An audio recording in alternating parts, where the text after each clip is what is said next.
Imagine होणार म्हणून. चलो लेट स्टार्ट. आपल्याला डेटचा सम आहे, हा माझ्याकडचा सम आहे, हा बोर्डाचा सम आहे, राईट. आणि हा तुमच्या बुकमध्ये पण आहे, हा तुमच्या बुकमध्ये पण आहे, इलस्ट्रेशनमध्ये आहे, आणि हा बोर्डाला पण येऊन गेलाय आहे. All right. आधी एकदा परत एकदा one second we will read it. Rohit, Sachin and Virat were sharing profit and losses in the ratio of 7:5:4. Odd ratio है. It is very very odd. The balance sheet as on 31st March 17 was as follows. Balance sheet दिलेली आहे आणि complete बऱ्यापैकी मोठी balance sheet आहे, huge balance sheet आहे. आता आपल्याला बेसिकली डेथ मध्ये बेसिक थिंग काय लागतं तर इथं बघा, इथं तुम्हाला काय बेसिकली लागणार आहे तर तुम्हाला लागणार आहे दोन वर्किंग नोट्स आपल्याला करावे लागणार आहेत. दोन working notes, calculation of share of goodwill and calculation of Virat share in profit.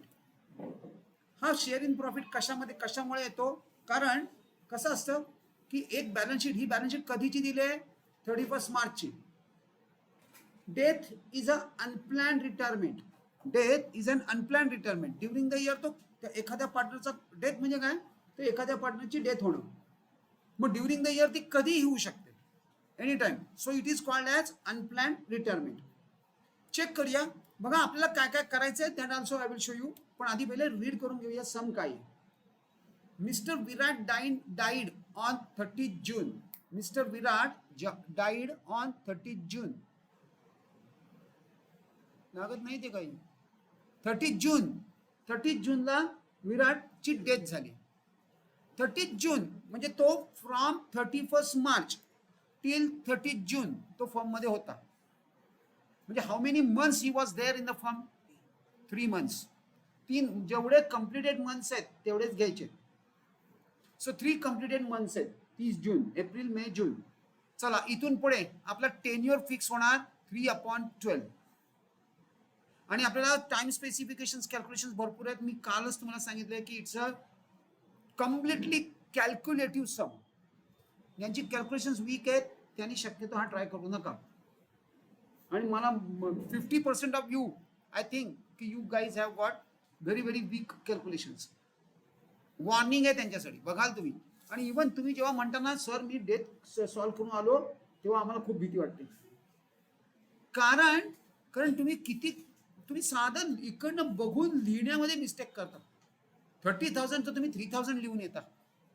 धडाधड calculation mistake होणार आणि एक चूक भयानक कॉस्टली पडणार. चलो, सो बी वेअर ऑफ दिस. आणि हा अलर्ट सेट करतोय मी तुमच्यासाठी की ह्या कॅल्क्युलेशन्स खूप कॉन्सन्ट्रेट करा, कॅल्क्युलेशन्सवर लक्ष द्या आणि नीट कॅल्क्युलेशन्स करा. हा परत एकदा मी वॉर्निंग देतोय, कम्प्लीट कॅल्क्युलेशन बेस्ड सम आहे. ह्याच्यामध्ये फारसं अकाउंटिंग काहीही नाही. वर्किंग नोट्स भरपूर आहेत, एक फक्त लेजर मेजर असतं, बाकीची सगळी अजून एक म्हणजे टोटल लेजर्स म्हणाल तर फक्त 2 आहेत. 2 वर्किंग नोट्स, साधारणपणे 15 ते 20 मिनिटात सम ओव्हर. सो 30 जूनला विराटची डेथ झालेली आहे.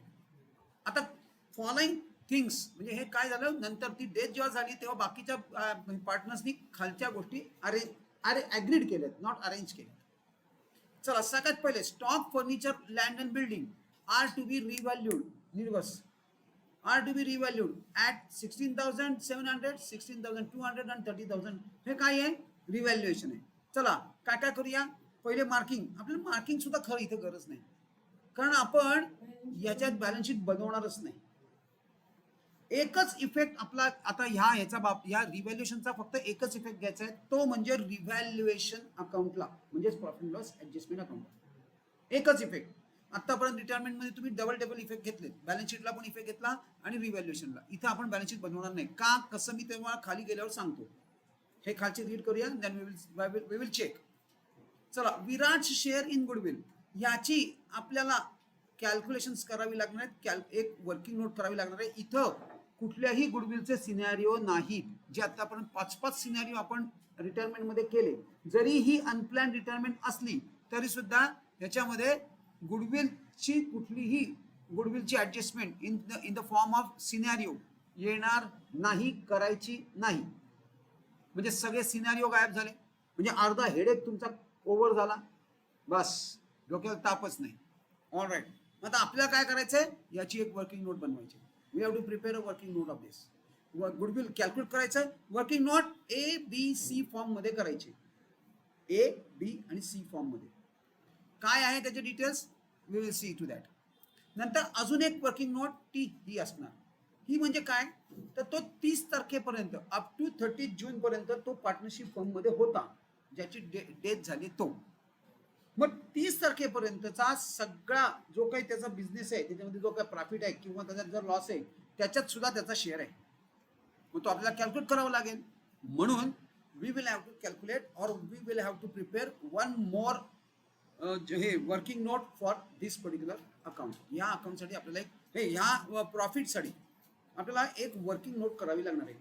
ही वर्किंग नोट प्रिपेअर करताना आपण काय करणार आहोत, तर आपण पहिले इस्टिमेटेड प्रॉफिट कॅल्क्युलेट करणार. हा इस्टिमेटेड प्रॉफिट का कॅल्क्युलेट करणार, कारण आधेमध्ये त्याची डेथ झाल्यामुळे फायनल अकाउंट्स तयार नसणार किंवा त्याचे अकाउंट्स बुक्स ऑफ अकाउंट्स त्या दिवशी तयार पाहिजेत अप टू दॅट डेट. आणि नुसते बुक्स ऑफ अकाउंट्स नाही, तर ते बुक्स ऑफ अकाउंट्स ऑडिटेड पाहिजेत. कारण कसं असतं माहिती का, थोडंसं लिगल मॅटर आहे ना. त्याचे पैसे, जो डिसीज पार्टनर झालाय त्याचे पैसे त्याच्या एक्झिक्युटर्सना, म्हणजेच काय एक्झिक्युटर्स म्हणजे काय, त्याचे लिगल हायर्सना पैसे मिळणार, बरोबर. सो लिगल हायर्सना त्याचे पैसे मिळणार.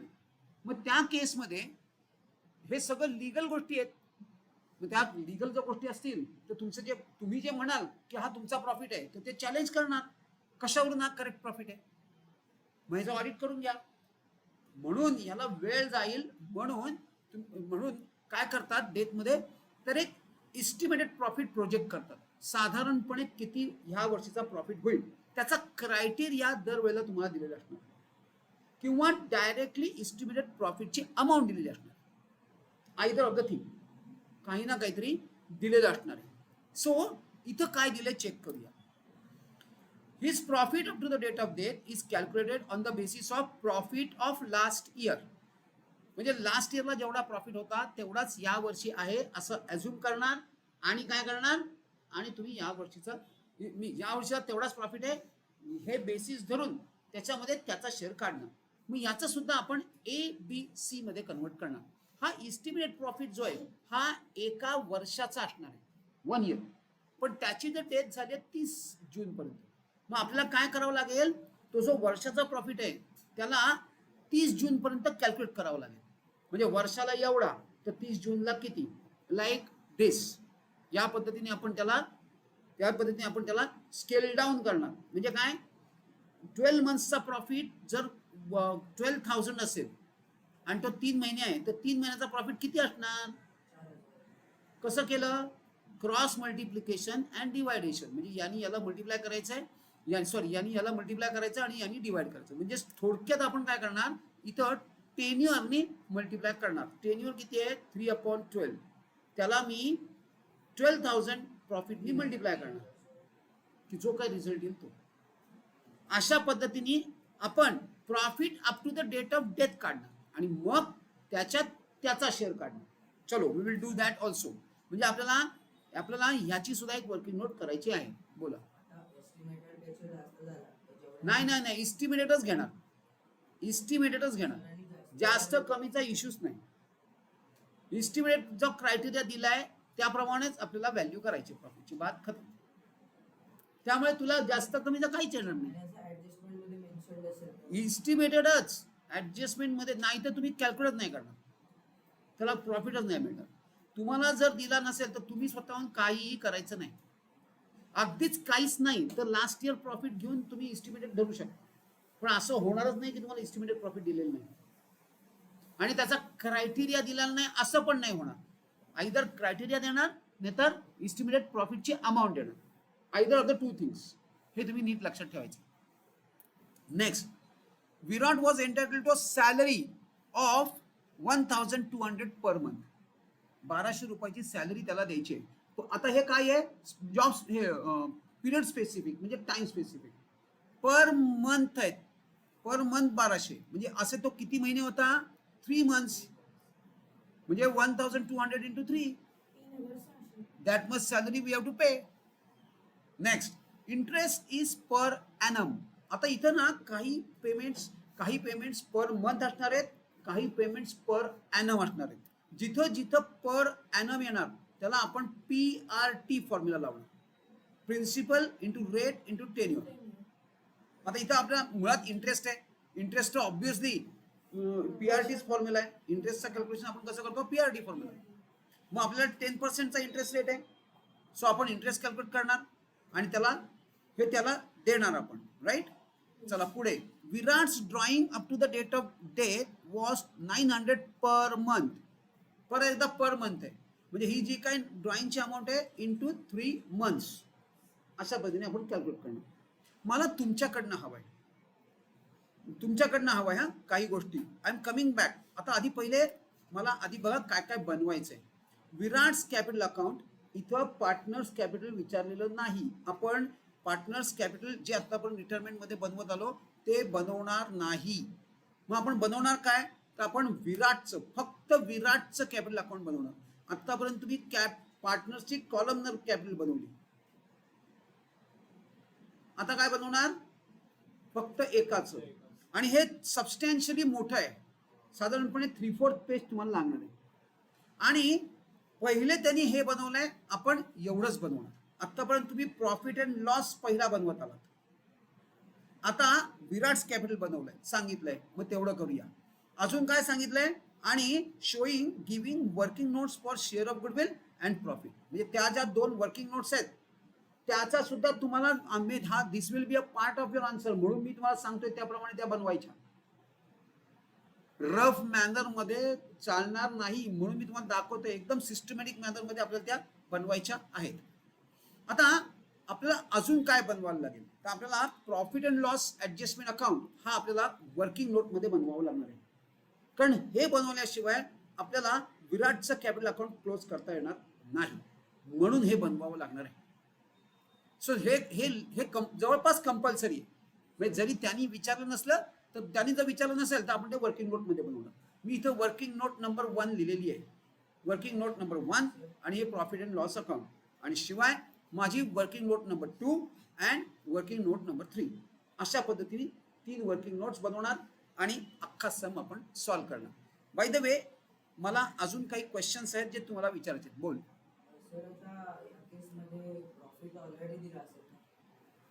काढायचं ना तुला, दॅट इज एस्टिमेटेड प्रॉफिट. तो क्रायटेरिया दिला तुला. नाही कशाला. जर त्यांनी हे बघा, मोस्टली ते तुम्हाला रेडीमेड देणार नाही, कारण एवढी ह्याच्यात एखाद्या वेळेला देऊ सुद्धा शकतात, पॉसिबल आहे. पण नॉर्मली ते रिव्हॅल्यू करायला लावतात तुम्हाला, म्हणजे ही एक वर्किंग नोट करावी लागणार. मोस्टली प्रॉफिट लॉस ऍडजस्टमेंटचा बॅलन्स तुम्हाला देणार नाहीत. पण सांगता येत नाही, आला तर काय प्रॉब्लेम आहे, डिस्ट्रीब्यूट करून टाका, त्याचा शेअर त्याला देऊन टाका. आणखीन सोपं झालं जर, आणखीन 5 मिनिटात होईल ते, किंवा 10 मिनिटात होईल. चला, आता मला तुमच्याकडनं हवंय. बघा, आपण ऑलरेडी पार्टनरशिप मध्ये पण हे डिस्कस केलंय. आता विराटच्या कॅपिटलला कुठल्या आयटम्स क्रेडिट होणार? नाही, तसं नाही. कुठले म्हणजे काय, की त्याचं लॉजिक काय.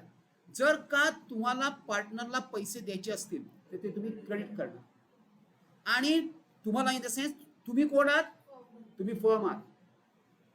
तुम्ही विराट नाही, विराटचं कॅपिटल अकाउंट नाही, तुम्ही फर्म आहात. म्हणजे तुम्हाला जर विराटला पैसे, म्हणजे थोडक्यात विराटला पैसे मिळत असतील तर ते त्याच्या क्रेडिटला टाकणार, आणि विराटनी फर्मला पैसे द्यायचे असतील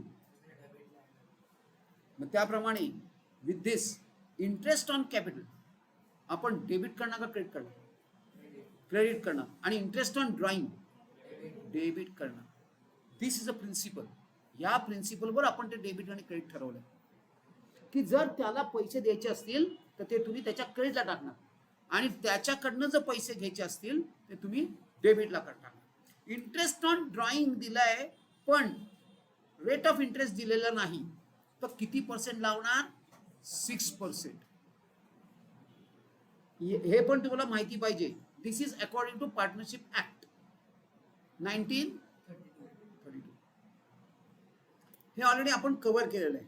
चला, आता करायचंय काय आपला जॉब एकदम सोपा आहे, इझी आहे. फटाफट सगळ्यात पहिलं सगळ्यात पहिले आपल्याला त्याचं कॅपिटल द्यायचं आहे. मग चला घ्या विराटचं कॅपिटल लिहून टाका.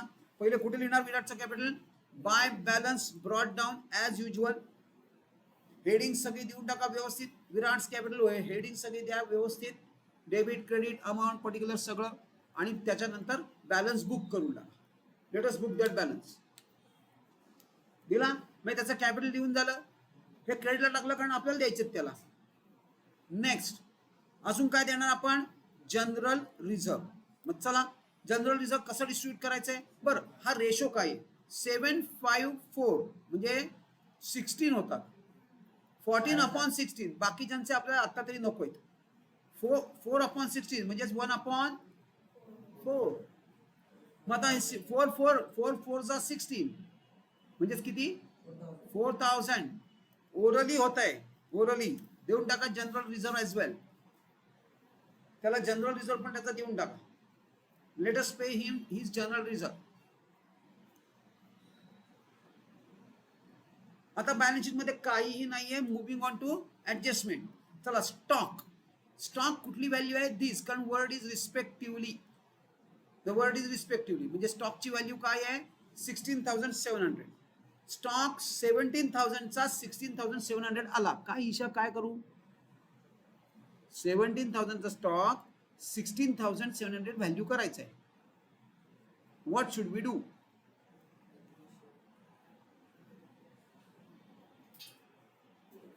म्हणजे कमी झाली ना व्हॅल्यू. कितीनी? How much? कितीनी तिला हेल्प करा? 300नी. 300नी. आता काय बॅलन्स शीटला लिहिणार नाही आपण. बॅलन्स शीट बनवत नाही. मग आपण कुठे लिहिणार? डायरेक्ट रिव्हॅल्युएशनच्या डेबिटला का क्रेडिटला? असेटची व्हॅल्यू रिडक्शन म्हणजे डेबिटला. असेटची व्हॅल्यू रिड्यूस झाली. घेऊन टाका. स्टॉक 300 जेवढ्या अमाऊंटनी रिड्यूस झाली त्या अमाऊंटनी आणि असेटची व्हॅल्यू डेबिट झाली त्यामुळे रिव्हॅल्युएशन प्रॉफिट लॉस ऍडजस्टमेंटच्या डेबिटला 300 rupees. Then next furniture is this much. Check करूया. फर्निचर 18,000चं 16,200 झालंय. Furniture is 18,000 right. किती झालंय? रिडक्शन झालं हे पण. किती? How much? किती? चला घेऊन टाका 1,800.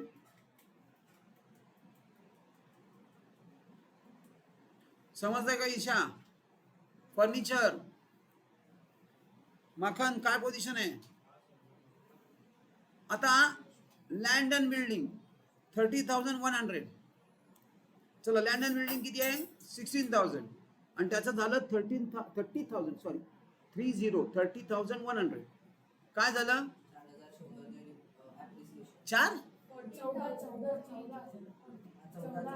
14,100नी ऍड झालं म्हणजे ऍप्रिशिएट झालं. तर मग प्रॉफिट लॉसच्या डेबिटला का क्रेडिटला? क्रेडिटला. लिहा लँड अँड बिल्डिंग 14,100. बघा इतकं म्हणजे आतापर्यंत तुम्ही जे करत आलात ना तेच आहे. काहीही ऍडिशनल नाही याच्यात. Nothing is additional here. आपण जे आतापर्यंत करतोय ते फक्त ह्या 2 वर्किंग नोट्स आहेत. हे लेजर बनवायचं आहे, कॅपिटल बनवायचं आहे. Sum will be over. Next ही ऍडजस्टमेंट सगळ्या संपल्या. आता ही वर्किंग नोट करायची आपल्याला. चला आपल्याला वर्किंग नोट कशी करायची आहे? ए, बी आणि सी फॉर्म मध्ये. ए म्हणजे काय? Average profit. बी म्हणजे गुडविल आणि सी म्हणजे विराट शेअर इन इट. चला या गुडविलला सगळ्यात पहिले ऍव्हरेज प्रॉफिट. हे असं करायचं नाही. No, you should not do this particular thing like this. पहिले लिहा ए ऍव्हरेज प्रॉफिट. हे बघा जर तुमचा फॉर्म्युला नसेल तर स्ट्रेट फॉरवर्ड हाफ मार्क्सची पेनल्टी. हे पहिली वर्क नाही दुसरी पहिली working note is profit loss adjustment. कारण ते विचारलेलं नाही ना तुला म्हणून ते वर्किंग नोट मध्ये केलं. A average profit. जर तुम्ही फॉर्म्युला लिहिला नाही तर अर्धा mark cut. Choice is yours. आणि हे आता काही करू नका. याच्याच खाली equal to complete horizontal total तयार करा. त्याला डिवाइड बाय 4 करा. चला कुठून करणार ही टोटल? घ्या 30,000 plus 25,000 plus 25,000 plus 40,000. Complete horizontal total दिसली पाहिजे. इथं 30,000 प्लस किती आहे? 25,000 प्लस 25 प्लस 40 कम्प्लीट करा. मग मग इथं खाली इक्वल टू हा पार्ट मुद्दामून मी तुम्हाला दाखवण्यासाठी केलंय की मुलं कशी करतात. This is what is not required. मग कम्प्लीट 4 करा आणि मग खाली 30,000. Yes, neat and clean. हे सगळं मॅथमॅटिक्स जसं तुमचं लेफ्ट हे equal to equal to equal to एका खाली एक येऊ दे. मॅथमॅटिक्स जर तुम्ही जसं हे जसं सॉल्व करता लाईक दॅट एका खाली एक इक्वल टू घ्या. चला, सो गुडविल इज किती 30,000. Average profit is 30,000. नाव बी लिहा, त्याच्या खाली B. After that B goodwill of the firm. Formula लिहायचा आहे. B goodwill of the firm is equal to average profit into number of years of purchase. Average profit into number of years of purchase. Number of years of purchase कुठून मिळाले मला? हे बघा, त्यांनी सांगितलंय goodwill with बी. हे बघा, goodwill of the firm which was valued at 3 times of average profit. So this 3 times is number of years of purchase. 3 times. Done? So 30,000 into 3. 30,000 into 3 is equal to 90,000. आता C या share of goodwill to Virat. C is किंवा Virat share in goodwill असं लिहिलं तरी चालेल. Virat share in goodwill किंवा share of goodwill in Virat हे of Virat to Virat. त्याचा फॉर्म्युला लिहा. Goodwill of the firm into Virat share. Write down that formula. Goodwill of the firm into Virat share. Goodwill already calculate केलंय आपण आणि हा विराटचा share मी त्याच्या share वरनं काढला. हा त्याच्यावरनं त्याचा शेअर घेतला आपण. हे प्रपोर्शन शेअरचं त्याच्या रेशोचं प्रपोर्शन घेतलंय. घ्या 90,000 into 4/16 म्हणजे 1/4 आहे तो. म्हणजे याला स्ट्रेट फॉरवर्ड 4 ने डिवाइड करायचंय. Don't follow the screen blindly. तुमच्या इथं तुम्ही चेक करा ते बरोबर आहे ना. इथले आन्सर्स चुकीचे असणार. यू हॅव टू एन्श्योर की द आन्सर्स आर करेक्ट. अजिबात स्क्रीनला ब्लाइंडली फॉलो करू नका. किती? चला, हे काय आहे? हे विराटचं शेअर आहे गुडविल जे आपण कॅल्क्युलेट केलं. चला देऊन टाका त्याला. त्याला द्यायचंय म्हणजे कोणी टाकणार? क्रेडिटला. It is so simple.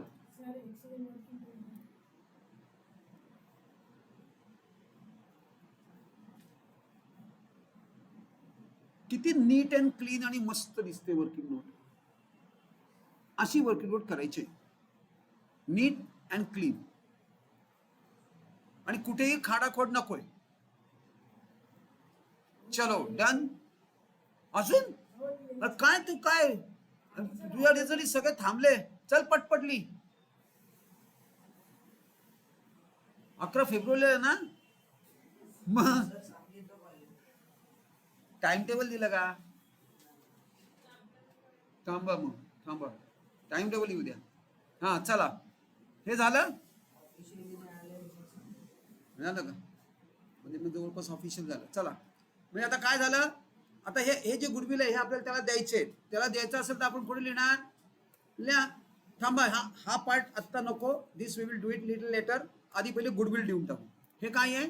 Profit loss adjustment आहे. We will do it little later. आधी नको, आधी पहिले गुडविल देऊन टाका. जे तुम्ही कॅल्क्युलेट केलेत ते लगेच संपवून टाका. एक सिक्वेंटली जाऊ. Will go bye सिक्वेंटली. गुडविलचं देऊन टाकलं. चला मूव्हिंग ऑन. मी एक सिक्वेन्स फॉलो करतोय बघा. मी पहिले हे केलं, मग हे केलं, मग आता हे करतोय. All right. His profit up to the date of death to be calculated on the basis of last years profit.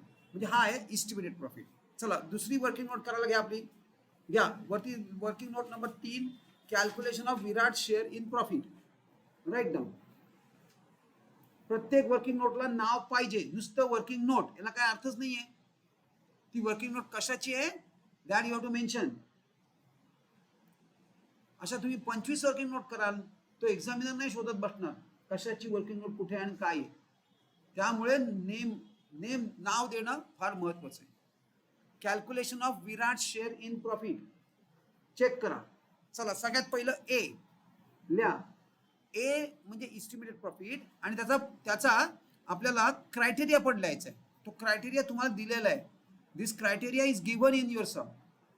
Profit of the last year.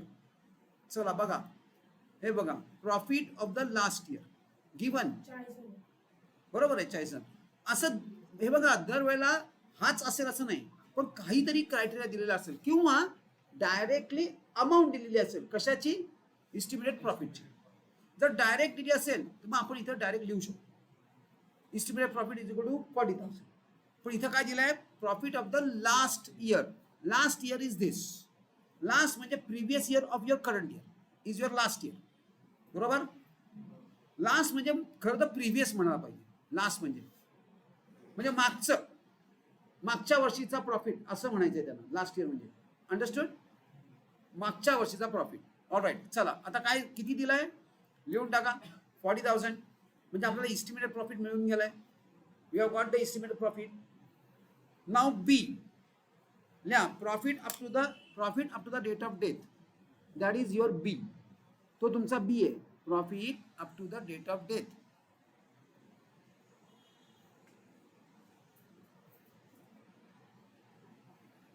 So the B is profit up to the date of death. कसा काढणार profit up to the date? आपल्याला टेन्युअरनी त्याला multiply करायचं. म्हणजे कसा? 40,000 into tenure. 40,000 into tenure. हे कसं काढलंय मी? 3/12. किती महिने होतात? 3 महिने. डिवायडेड बाय वर्षाचे महिने किती? वर्षात महिने किती? 12. अशा पद्धतीने आपण तो टेन्युअर काढला. 3/12. चला किती आलं? 10,000. Is that correct? Next C. आता त्याचा शेअर काढा. आता विराट शेअर इन इट म्हणजे तो जो प्रॉफिट आलाय त्याला कशाने मल्टिप्लाय करायचंय? त्याच्या शेअरनी मल्टिप्लाय करा. जो प्रॉफिट तुम्ही आता काढलात up to the date of death त्याला त्याच्या शेअरनी मल्टिप्लाय करा. 25 आला. हे काय बरोबर आहे का? 4/16 म्हणजे पहिलं इथंच डिव्हिजन होते. दिस इज 1/4 आणि मग 4 ने हे 10,000 डिवाइड करा. चला हे काय आहे? याला म्हणतात profit and loss suspense account. बघा आता मी काय सांगणार आहे हे नीट लक्षात ठेवायचंय. आधी पहिले हे काय आहे? Profit up to the date of death आहे. तो आपल्याला त्याला द्यायचा आहे का त्याच्याकडनं घ्यायचा आहे? द्यायचा आहे. द्यायचा असेल तर कुठे घेणार? चला क्रेडिटला. त्याला म्हणणार profit and loss suspense account. याला आपण म्हणणार profit and loss suspense account. या प्रॉफिट अँड लॉस सस्पेन्स वर एक ऑब्जेक्टिव्ह टाइप क्वेश्चन सेट होतो. लिहा पहिले लिहून घ्या. Profit and loss suspense account. बघा मी काय क्वेश्चन विचारतोय नीट लक्ष द्या. ऑब्झर्व करा आणि मला आन्सर द्या. Profit up to the date of death to a deceased partner is debited to profit and loss suspense account. True और false?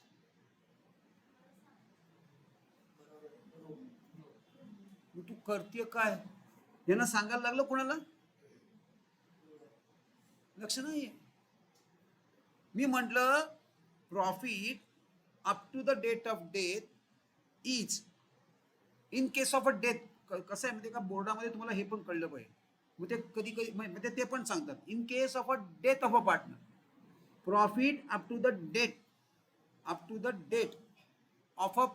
Of a partner is debited to profit and loss suspense account. True और false? आता हाच बदलून देणार. Is credited to deceased partner capital account. True और false? True. हे दोन्ही statement true आहेत. इथं क्रेडिट आलं म्हणजे ते प्रॉफिट अँड लॉस सस्पेन्सच्या डेबिटला येणार. हे नीट लक्ष ठेवा. कुठे ना कुठेतरी हे ऑब्जेक्टिव्ह टाइप मध्ये येणार तुम्हाला. कुठे ना कुठेतरी येणार. चला हे इथपर्यंत झालं. Profit and loss suspense account कळला. Moving on. Next. Virat was entitled to get a salary of 1,200 per month. त्याला सॅलरी मिळणार आहे का आपण आपल्याला मिळणार? म्हणजे त्याच्याकडनं आपल्याला पैसे घ्यायचे, आपल्याला द्यायचे. म्हणजे कुठे लिहिणार आपण? क्रेडिटला. घ्या. आता त्याच्या खाली लगेच त्याची वर्किंग नोट करून टाका. त्याच्या खाली लगेच त्याची वर्किंग नोट किती? रुपीज 1,200 इंटू 3 मंथ्स लिहून टाका लगेच, इमिजिएटली. मी सॅलरी कशी काढली आहे 1200 पर मंथ इंटू 3 months. बरोबर लिहिले खाली सगळं लिहिलंस का. चला म्हणजे ह्याला हे म्हणजे सेपरेट वर्किंग नोट करायची गरज नाही. सेपरेट वर्किंग नोट करायची गरज नाही. Next interest on capital at 10% per annum असतं. जरी त्यांनी दिलं नाही तरी इंटरेस्ट नेहमी पर ॲनम असतं. ऑन द हे पेड टू बी अलाउड कशावर द्यायचं आपल्याला कॅपिटलवर. कुठल्या फॉर्मॅटमध्ये करणार हे कुठला फॉर्म्युला वापरणार आपण PRT. चला करा कॅल्क्युलेटर आणि मला सांगा भाऊ कसं कॅल्क्युलेट करणार. त्याचं कॅपिटल किती आहे हे बघा तुमच्याकडेच कॅपिटल आहे. हे बघा हे त्याचं कॅपिटल आहे 12,000. रेट किती सांगितलं त्यांनी 10% आणि मगाशीच आपण 10 year काढलाय किती 3/12. सांगा मला किती येणार किती 300 रुपीज. चला घ्या लगेच त्याचं लगेच इथं हॅलो लगेच इथं त्याचे वर्किंग नोट लिहून टाका जे तुम्ही आत्ता केलं ते 12,000 इंटू 10/100 इंटू 3/12 लिहून टाका.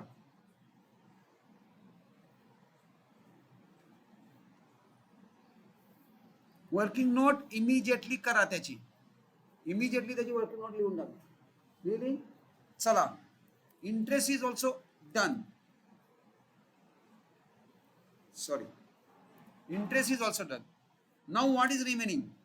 Virat's drawing up to the date of death was 900 per month. पर देखना पर annum नाहीये पर मंथ आहे.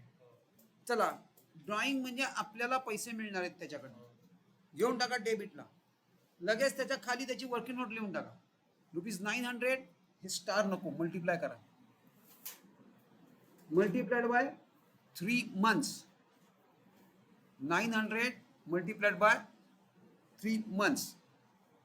आता काय राहिलंय profit and loss adjustment account close करायचं बाकी आहे. चला करा आणि मला सांगा त्याचा प्रॉफिट काढा करा क्लोज. काय 3,000 नाही पहिले टोटल सांगा 14,400. आता बघा मी फक्त त्याचा सुद्धा शेअर काढू शकतो इथं कारण since this is a working note. कारण मला बाकीचं ह्याचं मी काढलं नाही तरी चालेल पण हे जर पार्ट ऑफ आन्सर असेल तर मात्र सगळं काढावं लागेल. म्हणजे त्यांनी विचारलं असेल लेजर तर तुम्हाला सगळं काढावं लागेल. पण ही वर्किंग नोट आहे म्हणून एवढं काढलं तरी चालेल. पण कशाला झंझट करता सगळे कॅल्क्युलेशन करून टाका. मी फक्त त्याचा शेअर काढला याच्यामध्ये. पण जर त्यांनी तुम्हाला विचारलं असता अकाउंट तर आपण त्या सगळ्यांचं पार्ट काढला असतं सगळ्यांची कॅल्क्युलेशन केली असती. चला 3,000 काय आहे हे प्रॉफिट आहे का लॉस आहे प्रॉफिट आहे.